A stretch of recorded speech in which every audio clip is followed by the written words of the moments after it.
के handloom workers को support करें। आप देखिए, बहुत ही कम समय में खादी और हैंडलूम दोनों को ही डिमांड और बिक्री रिकॉर्ड स्तर पर पहुंच गई। इतना ही नहीं, उसे आपने बड़ा ब्रांड भी बना दिया। बहुत छोटा सा प्रयास था, लेकिन परिणाम मिला, बहुत अच्छा परिणाम मिला। साथियों, सभी एक्सपर्ट्स बताते हैं, साइंटिस्ट बताते हैं कि कोरोना लंबे समय तक हमारे जीवन का हिस्सा बना रहेगा। लेकिन साथ ही हम ऐसा भी नहीं होने दे सकते कि हमारी जिंदगी सिर्फ और सिर्फ कोरोना के इर्द गिर्द ही सिमट कर रह जाए।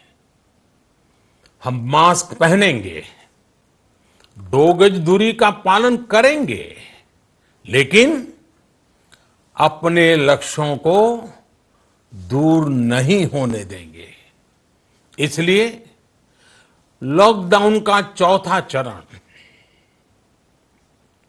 लॉकडाउन 4, पूरी तरह नए रंग रूप वाला होगा, नए नियमों वाला होगा। राज्यों से हमें जो सुझाव मिल रहे हैं, उनके आधार पर लॉकडाउन 4, इससे जुड़ी जानकारी भी आपको 18 मई से पहले दी जाएगी।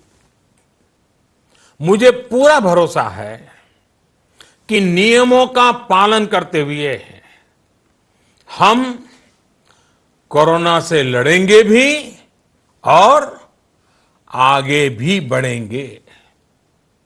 साथियों, हमारे यहां कहा गया है, सर्वम आत्मवशम सुखम, अर्थात जो हमारे वश में है, जो हमारे नियंत्रण में है, वही सुख है। आत्मनिर्भरता हमें सुख और संतोष देने के साथ साथ सशक्त भी करती है। 21वीं सदी भारत की सदी बनाने का हमारा दायित्व आत्मनिर्भर भारत के प्रण से ही पूरा होगा। इस दायित्व को 130 करोड़ देशवासियों की प्राण शक्ति से ही ऊर्जा मिलेगी। आत्मनिर्भर